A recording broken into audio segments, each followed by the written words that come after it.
Andrew Jackson, the 7th president of the United States, was a hard-partying, hard-fighting, hard-crazy, ugly son of a bitch who took the highest office in the land because he felt like it. And what were you gonna do, stop him? He'd like to see you try.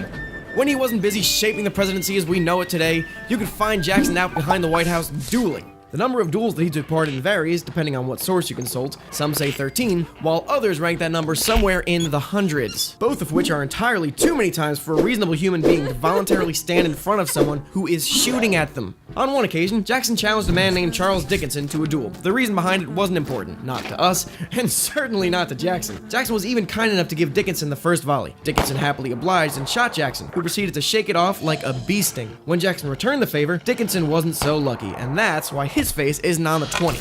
Andrew Old Hickory Jackson ran for president in 1828. If you're wondering how he got such a lame nickname, it's because he used to carry around a hickory cane and beat people senseless with it. And if you're wondering why he did that, it's because he was a fucking lunatic. Despite the best efforts of his opponents, the justice system, and whatever force balances the tenuous order of the universe, he succeeded. Jackson's first act in office was to throw a huge party, less of a civilized celebratory gala and more of a political Burning Man. More than 20,000 people showed up for his inaugural open White House, during which the crowd got so rowdy that Jackson himself was forced to sneak out a window. It wasn't until someone had the bright idea to place tubs of whiskey on the White House lawn that Jackson was able to sneak back into the House and actually start being president. Jackson's presidency wasn't all Animal House style shenanigans, however. He was also the first president on whom an assassination attempt was made. It was Richard Lawrence III who, in a futile attempt to out crazy Jackson, believed he was the rightful king of England and that murdering Jackson would secure his claim to the throne because, according to Lawrence, Jackson killed his father in 1832, even though Lawrence's father had never been to America and actually died in 1823.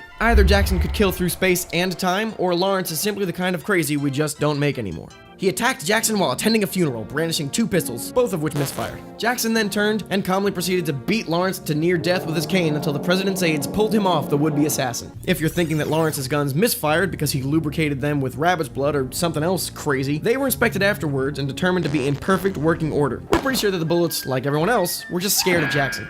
The legacies of many great men are measured by the words of profound wisdom they leave us. Andrew Jackson is no different. Upon reflection of his life and works, he was quoted as saying, "I have only 2 regrets. I didn't shoot Henry Clay, and I didn't hang John C. Calhoun." That's right. In a life rich with national partying and spontaneous murder, Jackson's only regret was that he didn't kill quite enough people. People like Calhoun, who was Jackson's vice president.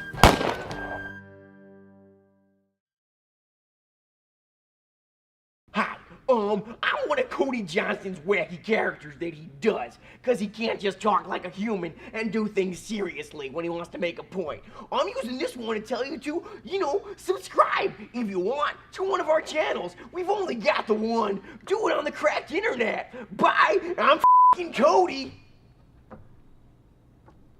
Subscribe to it.